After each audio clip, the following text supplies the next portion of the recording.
Hai, bersama Dao Donghua di sini membawakan alur cerita Immortality, semoga kalian semua suka.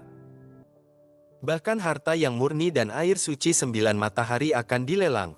Fang Han langsung bersemangat. Jika ia bisa mendapatkan salah satunya, maka kekuatan peta Huang Kuan akan meningkat drastis. Bahkan Raja Darah Malam pun bisa berkembang lebih jauh. Harta yang murni, setara dengan pagoda 9 istana milik Hua Tiandu, atau gelang bintang matahari bulan milik Nebula Baby. Nilainya tak terukur. Setelah mendapatkannya, hampir kebal terhadap serangan iblis. Membantu kultivasi, melindungi jiwa. Namun sekarang, justru ada yang menjualnya. Fang Han bahkan merasa sulit dipercaya. Tanpa ragu, ia langsung melesat kembali ke paviliun Tiandao. Di belakangnya, dua wanita dari Tanah Suci Linglong ikut mengejar. 300.000 pil Yuan Ying yang tadi telah disimpan. Bagi mereka, Fang Han sekarang adalah harta hidup. Fang Han, Yan tertawa pelan. Mereka jelas ingin menarikmu masuk. Fang Han tersenyum tipis. Tentu saja, namun, di dalam hatinya, ia punya rencana lain. 3 ahli jin dan itu, aku harus membunuh mereka. Ia berpikir cepat. Jika ia bekerja sama dengan Tanah Suci Linglong, mengumpulkan beberapa ahli jin dan memasang jebakan, maka mungkin saja membunuh mereka. Namun, itu sangat berbahaya, bahkan bagi para ahli tingkat tinggi. Membunuh jin dan bukan hal mudah.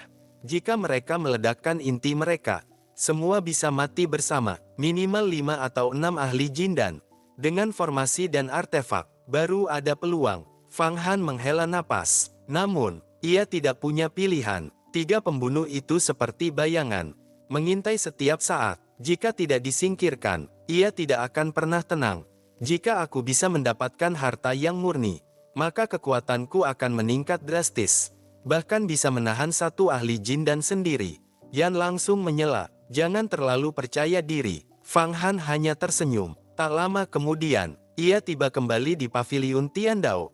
Senior, King Mei segera menyambut. Fang Han langsung berkata, aku dengar ada harta yang murni dan air suci 9 matahari. Silakan ke ruang VIP. King Mei membawanya masuk. Jika dana Anda tidak cukup, kami bisa menyediakan pinjaman. Fang Han tertarik. Berapa banyak? 10 juta pil, bunga 3% per bulan. Fang Han mengangguk. Namun, ia tidak puas. Hanya 10 juta. King Mei terkejut. Fang Han berkata santai, aku butuh setidaknya 100 juta. King Mei langsung pucat. 100 juta pil, itu angka yang bahkan sekte besar pun harus pikirkan. Ia segera keluar untuk melapor. Sebelum pergi, Fang Han melemparkan botol berisi pil Yuan Ying. King Mei langsung tersenyum lebar. Apakah paviliun Tiandao punya jasa pembunuhan? Tanya Fang Han tiba-tiba. King Mei terkejut. Kami tidak melakukan pembunuhan. Namun, Anda bisa menyewa para ahli kami, termasuk ahli jin dan bahkan lebih tinggi. Fang Han menyipitkan mata. Bagus. Ia mulai berpikir serius. Dengan uang yang cukup, ia bisa menyewa banyak ahli dan membunuh 3 pembunuh itu. Namun, ia tetap berhati-hati. Paviliun Tiandao tidak bisa dipercaya sepenuhnya. Jangan sampai malah menjadi mangsa mereka. Saat itu, 2 sosok masuk ke ruang VIP. Lian Yun dan Piao Yun. Kau ingin meminjam uang? Fang Han tersenyum. Jika kalian bersedia meminjamkan. Lian Yun mengangguk. Kami bersedia, tanpa bunga. Cukup kembalikan dalam bentuk pil Yuan Ying dalam 1 tahun. Fang Han sedikit terkejut. Ini penawaran yang sangat menguntungkan. Jelas, mereka ingin menariknya. Namun Fang Han tetap tenang. Kita lihat nanti. Saat itu, suasana di bawah tiba-tiba gempar. Pelelangan utama dimulai. Sebuah benda besar dibawa ke tengah. Tertutup kain brokat, yang ternyata adalah artefak pelindung. Bahkan para ahli jin dan hanya bisa mengintip sekilas. Fang Han memusatkan seluruh penglihatannya. Perlahan, ia melihatnya. Di bawah kain itu, sebuah benda besar, telur raksasa. Fang Han langsung terkejut, karena telur itu identik dengan telur misterius yang ia miliki. Sesuatu besar sedang terungkap. Dalam sebuah lelang besar seperti ini, biasanya harta pertama pembuka yang mengejutkan, harta terakhir penutup yang paling berharga. Dan benar saja, harta pertama paviliun Tiandao langsung membuat semua orang terpaku. Di atas panggung, sebuah telur raksasa perlahan dibuka dari kain brokat tingkat harta.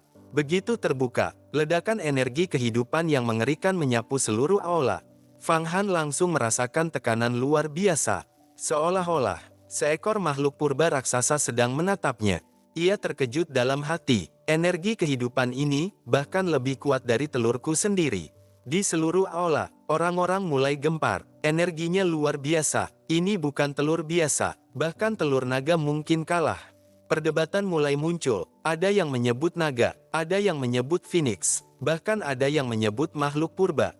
Namun, jawaban sebenarnya segera terungkap. Seorang pria berjubah merah turun ke panggung. Aura kuatnya menyebar, ahli jin dan peri tangan merah. Seseorang berseru kaget, tokoh legendaris itu, yang dulunya kultivator pengembara, kini ternyata bergabung dengan paviliun Tiandao. Ia membuka suara, telur ini adalah telur dari makhluk purba. Kunpang, seluruh aula langsung hening. Kunpang, makhluk legenda, makhluk ini bisa berubah menjadi ikan raksasa di laut, atau burung raksasa di langit. Sekali mengepak sayap, terbang sejauh 90.000 li. Dalam legenda, bahkan ada dewa kuno yang membangun istana di punggungnya. Makhluk ini lebih kuat dari naga, namun masalahnya satu, sulit ditetaskan. Bahkan jika menetas, butuh puluhan ribu tahun untuk tumbuh. Biaya pemeliharaannya bisa menghancurkan satu sekte. Karena itu, banyak orang mulai ragu. Namun tetap, nilai telur ini sangat tinggi. Harga pembuka, 30 juta pil bayang. Seluruh aula langsung terdiam. Angka ini setara membeli sebuah sekte kecil. Namun, para raksasa tetap mulai bersaing. 31 juta, 35 juta, 36 juta, 40 juta. Harga melonjak cepat. Lalu, sebuah suara muda terdengar, 40 juta. Fang Han langsung menoleh. Seorang anak laki-laki, sekitar 13-14 tahun. Wajahnya pucat, tapi auranya dalam dan misterius. Lian Yun langsung terkejut. Itu, Meng Shaobai, jenius dari sekte Yuhua. Fang Han juga terkejut. Dia sudah sekuat ini, bahkan lebih mengejutkan. Kekayaannya, 45 juta, tanpa ragu, tanpa emosi. Seolah uang itu tidak berarti. Akhirnya, dengan harga 50 juta pil bayang, telur Kunpeng jatuh ke tangan Meng Shaobai. Seluruh aula sunyi. Fang Han menyipitkan mata. Dia juga punya peluang besar. Tapi, ia tersenyum tipis. Dia hanya duduk di atas gunung emas. Aku menciptakan emas. Dengan pohon dunia miliknya, kekayaan Fang Han akan terus bertambah. Meng Shaobai mungkin kaya, tapi Fang Han adalah sumber kekayaan itu sendiri. Setelah itu, lelang berlanjut. Harta kedua muncul. Sebuah labu raksasa berisi air suci 9 matahari Jiuyang Seng Sui. Kali ini, tidak terlalu langka. Fang Han langsung menawar, dan berhasil mendapatkannya dengan harga 2 juta pil bayang. Tanpa ragu, ia langsung memasukkannya ke dalam peta Huang Kuan.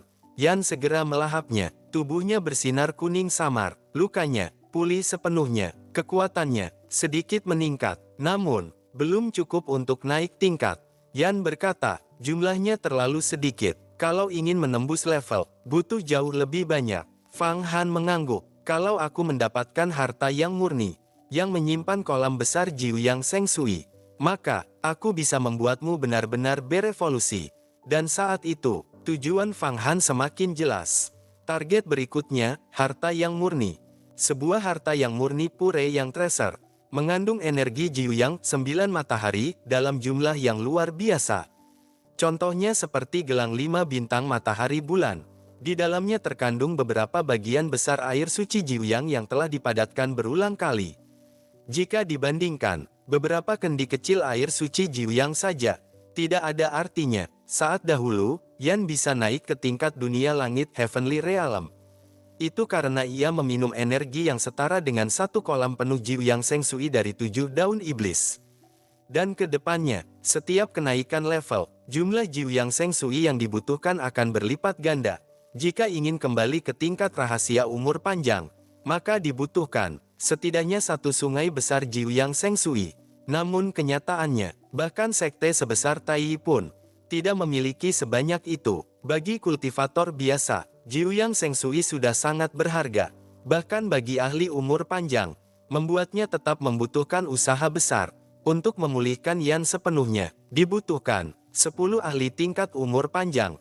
menyaring energi dunia abadi selama waktu yang lama. Jadi untuk saat ini, satu-satunya harapan adalah Fang Han mencapai tingkat umur panjang dulu.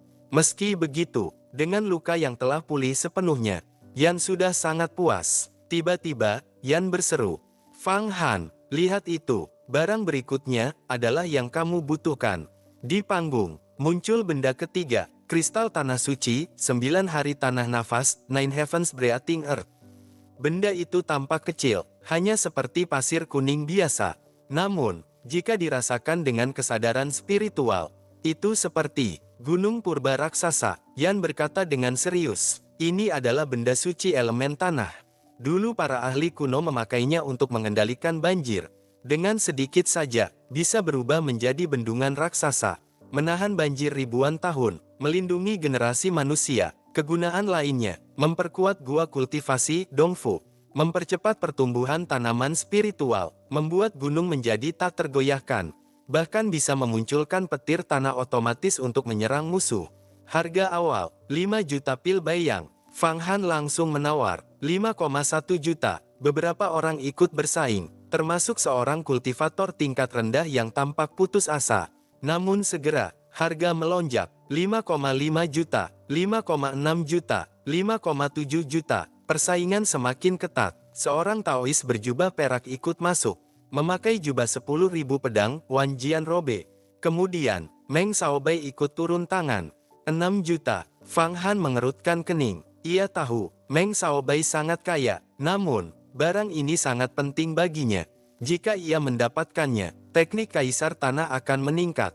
5 elemen mulai seimbang, kekuatan melonjak drastis. Ia tetap menawar, 6,1 juta, 6,6 juta. Namun, Meng Xiaobai mulai menekan dengan kekuatan finansial brutal.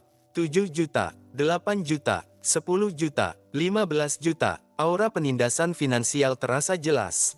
Fang Han mulai tidak nyaman. Tepat saat itu, sebuah suara muda terdengar, 30 juta, aku ambil. Seluruh aula gempar, harga langsung melonjak 2 kali lipat. Bahkan Meng Xiaobai pun terkejut. Fang Han langsung berhenti menawar. Ia tahu, sudah tidak mungkin bersaing. Yan juga berkata, dengan harga segitu, sudah tidak sepadan. Namun, yang membuat Fang Han terkejut, bukan itu. Suara itu terasa sangat familiar, seolah ia pernah mendengarnya. Akhirnya, 9 hari tanah nafas jatuh ke tangan misterius. Fang Han hanya bisa menghela napas. Namun, tepat saat ia mengira semuanya selesai, tirai ruang VIP-nya terbuka. Masuk, Tertin Niang, Green Eyebrow, seorang pria tua kuat, dan, di tangan mereka, 9 hari tanah nafas. Tertin Niang tersenyum. Fang Han, sepertinya kamu punya koneksi yang luar biasa. Barang ini, dibeli oleh VIP ruang nomor 99, dan diberikan padamu. Fang Han langsung terdiam. Seseorang diam-diam membantunya, dan misterinya, siapa pemilik ruang VIP nomor 99? Kenapa membantunya, dan kenapa suaranya terasa familiar? Apa, orang yang membelikanku 9 hari tanah nafas itu? Fang Han sebenarnya sudah sangat terkejut di dalam hati. Namun di luar, ia tetap tenang. Ia hanya melambaikan tangan dengan santai, seolah semuanya sudah ia duga. Aku mengerti. Sampaikan terima kasihku padanya. Nanti setelah pelelangan selesai, aku akan menemuinya sendiri. Sambil berbicara, ia langsung menyimpan kristal 9 hari ke dalam lengan bajunya, lalu memasukkannya ke dalam peta Huang Kuan. Di dalam peta Huang Kuan, Yan memeriksa benda itu dengan penuh minat. Benar, ini memang kristal 9 hari asli. Sayangnya jumlahnya terlalu sedikit. Ia menghela napas. Kalau jumlahnya cukup banyak, kau bisa menyempurnakan jalan Kaisar Kuning sampai puncak, dan melahirkan guntur Dewa Tanah. Lalu ia berkata lagi dengan nada penuh kenangan, di gudang harta sekte Huang Kuan dulu, benda seperti ini sangat banyak. Fang Han langsung tertarik. Gudang harta sekte Huang Kuan ada di mana? Yan tertawa kecil, di bawah tanah. Gerbang sektenya dulu, 10 kali lebih besar dari Yuhuamen. Ruangnya berlapis-lapis, penuh penghalang.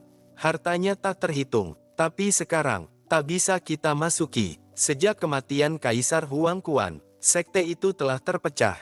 Para tetua masih menguasai tempat itu. Tanpa kekuatan cukup, masuk ke sana hanya akan berakhir. Ditangkap, disiksa, disempurnakan jiwanya. Lagi pula, Yan menyeringai, peta Huang Quan adalah kunci utama gudang itu. Tanpa itu, mereka bahkan tak bisa masuk. Fang Han mengangguk pelan, lalu tiba-tiba berkata, aku sudah menebak siapa yang membelikan barang itu untukku. Yan langsung penasaran, siapa? Fang Han tersenyum tipis, aku belum sepenuhnya yakin, tapi kira-kira sudah 6 atau 70%. Kita lihat saja nanti. Kemudian ia mengalihkan perhatian. Kali ini pelelangan agak membosankan, karena Meng Xiaobai terlalu mendominasi. Tapi, pertarungan sebenarnya akan terjadi saat harta yang murni muncul. Yan mengangguk setuju. Benar, dia jelas menyimpan uangnya untuk itu. Fang Han mencibir ringan. Dia hanya duduk di atas kekayaan. Aku menciptakan kekayaan. Sementara itu, pihak paviliun Tiandao mulai mencoba mendekatinya. Tertin Niang berkata, sepertinya Anda bukan kultivator biasa. Kami bersedia memberi pinjaman tanpa bunga, asal dibayar dengan Yuan Ying dan ia memperkenalkan seorang pria tua bungkuk. Gu Mengzun, aura pria itu sangat dalam. Punggungnya yang bungkuk, bukan cacat, melainkan menyimpan kekuatan mengerikan. Tertin berkata, beliau adalah tetua paviliun Tiandao, ahli tingkat 9 kekuatan supernatural Heaven and Earth Law. Fang Han langsung terkejut dalam hati. Tingkat 9 sentong, penguasa hukum langit dan bumi. Ini jauh di atas Jin dan jika bertarung, bahkan Fang Han sekarang tidak akan mampu melawan. Di sisi lain, pihak Linglong Fudi juga ikut menawarkan, kami bisa meminjamkan 100 juta pil bayang. Paviliun Tiandao langsung menaikkan 200 juta. Kedua pihak bersaing, ingin mengikat Fang Han. Fang Han tersenyum dalam hati. Ia tahu, mereka bukan sekadar memberi pinjaman. Mereka ingin menjalin hubungan, menguasai sumber Yuan Ying dan dengan tenang, ia berkata, kita bicarakan nanti. Lalu, ia mengeluarkan hadiah, 30.000 Yuan Ying dan dibagi menjadi 3 bagian. Setiap pihak mendapat 10.000.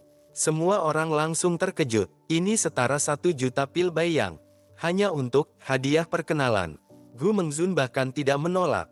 Baik, aku terima. Setelah itu, lelang terus berjalan. Berbagai harta muncul, batu langit, besi dingin ribuan tahun, kristal air, teratai langit, akar naga, bahkan binatang kuno tingkat sentong. Salah satunya, binatang retak split beast. Makhluk buas purba, bisa membunuh Asura saat masih muda. Semua, terjual dengan harga jutaan. Namun, Fang Han tetap tenang. Ia hanya menunggu satu hal. Harta yang murni pure yang treasure. Akhirnya, saat yang ditunggu tiba, barang terakhir naik ke panggung. Semua orang langsung terdiam. Benda itu adalah sebuah kapal miniatur. Namun, bukan kapal biasa. Panjang 3 kaki, 9 tingkat, detail sempurna. Seperti dunia kecil, warnanya jernih seperti langit. Simbol-simbol misterius mengalir di permukaannya. Dari dalamnya, memancar energi yang murni tanpa batas. Seolah di dalamnya, terdapat dunia suci tersendiri. Fang Han langsung menarik napas tajam. Ini, luar biasa. Ia bisa merasakan, kekuatan benda ini, jauh di atas 5 penjara Raja Kuali. Hampir menyentuh tingkat Dao artifak. Yan pun tertegun. Ini, kenapa benda seperti ini, dijual? Akhirnya, identitasnya diumumkan. Kapal cahaya Agung Brahma, Great Brahma Radiant Ship. Artefak kuno, diciptakan oleh ras misterius, digunakan untuk menyeberangi bencana, melintasi dunia, melindungi jiwa. Meski belum sempurna, kekuatannya hampir setara Dao artifak. Seluruh aula langsung tegang. Pertarungan terakhir akan segera dimulai.